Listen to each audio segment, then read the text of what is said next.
šī ziema patiešām mūs ir lutinājusi, un daži jau saka, ka klimata izmaiņas atkāpušās.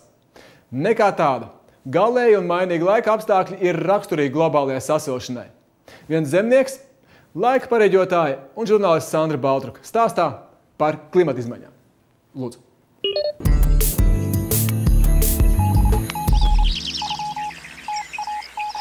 Marta vidus. Sniega kārta joprojām bieza un ik pa brīdim vēl turpina putināt. Tas drīzāk liek domāt nevis par globālo sasilšanu, bet gan atzišanu. Kā tad īsti ir? Mūsu planētas sasilšana, tas ir realitāte vai mīts?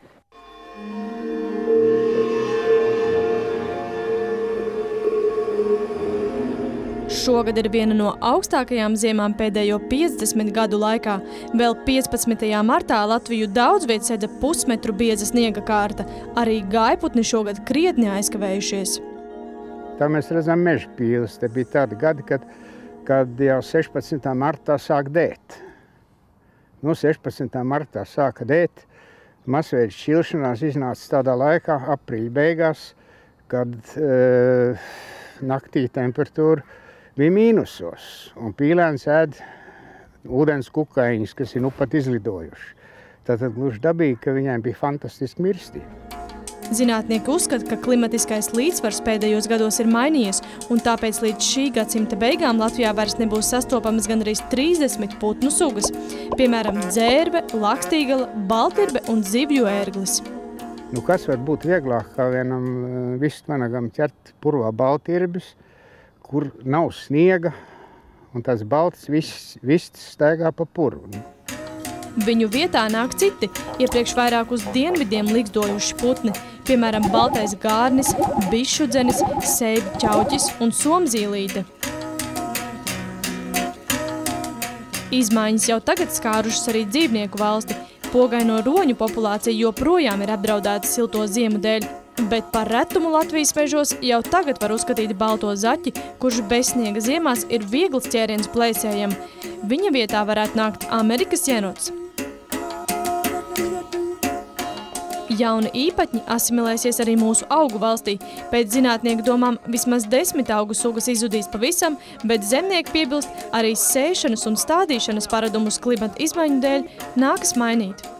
Tagad pēdējos gados mēs cenšamies pēc iespējas ātrāk iestādīt, iesēt, praktiski visu dabūt zemē, un rudenī savukārt mēs cenšamies pēc iespējas ātrāk visu novākt, jo arī ražas novākšanas laiks ir palicis krietni īsāks.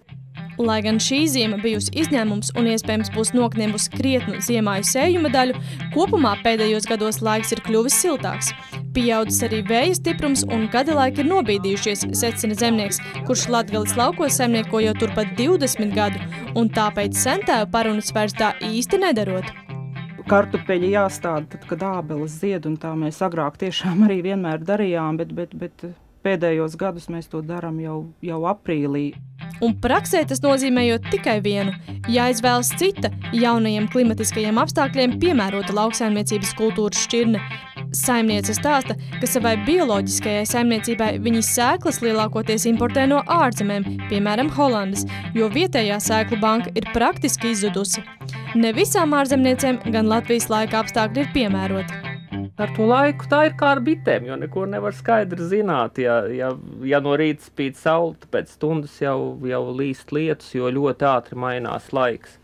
Un vēl arī tas ir, kad tas laiks mainās tādās nelielās pat teritorijās. Ja, tā kā mēs šeit esam pie sevis novērējuši 10 km attālumā, viņš jau var būt pavisam savādāk. Ja šeit spīd saule, tad 10 km tālāk līst lietus vai tieši otrādā. Un ir teiks, ka lapkriča dienā, ja ir silts karsts, tad būs labs laiks, nav taisnība, nesapratu. Saka arī pieredzējusī laika vērotāji no Sedas. Gandrīz 50 gadus ikdienas pierakstot temperatūras svārstības, saules un vēja aktivitāti, viņa atzīst, ka 21. gadsimtā viss ir citādi. Pavasars vairāk pēc pavasara nesmaržo. Agrāk smaržo, ka pavasars, tāda es nemāku jūs izteikt tādu smaržu. Šogad redziet būs vai ne. Bet ciena nav, bet es vēl to smaržu neesmu aizmirsis. Ja, ziedu daudz nav. Pazuda digene, pazuda zaķie kartupeļi. Dabā izveidojies citāds līdzsvars, un grūti teikt, kādas tieši būs jauno sugu ienākšanas sekas. Viens gan darot par mierinājumu. Krasas klimata svārstības mūsu kontinents piedzīvojis jau iepriekš. Piemēram, Grenlandi Skandināvi iepazina kā zaļu zemi, kur aptuveni līdz mūsu ēras 1000. gadam ledāju nebija, bet Latvijā ganījās savvaļas zirgi, sumbri un Daugavā peldējās 10 kilogramu smagi sami. Viens no veidiem, kā mazināt klimata izmaiņas, ir ierobežot savu enerģijas patēriņu. Pēc nedēļas akcijas Zemes stunda un tai pieteikušās 35 pašvaldības Latvijā.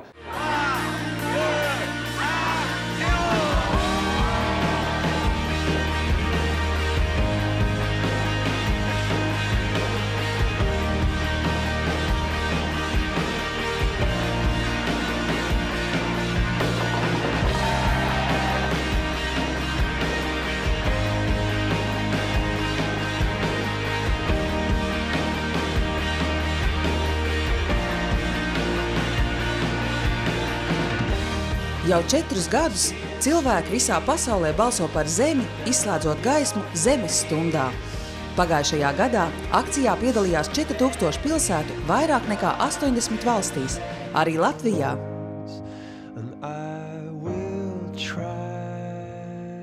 Izslēdz gaismu 27. martā 8:30 vakarā.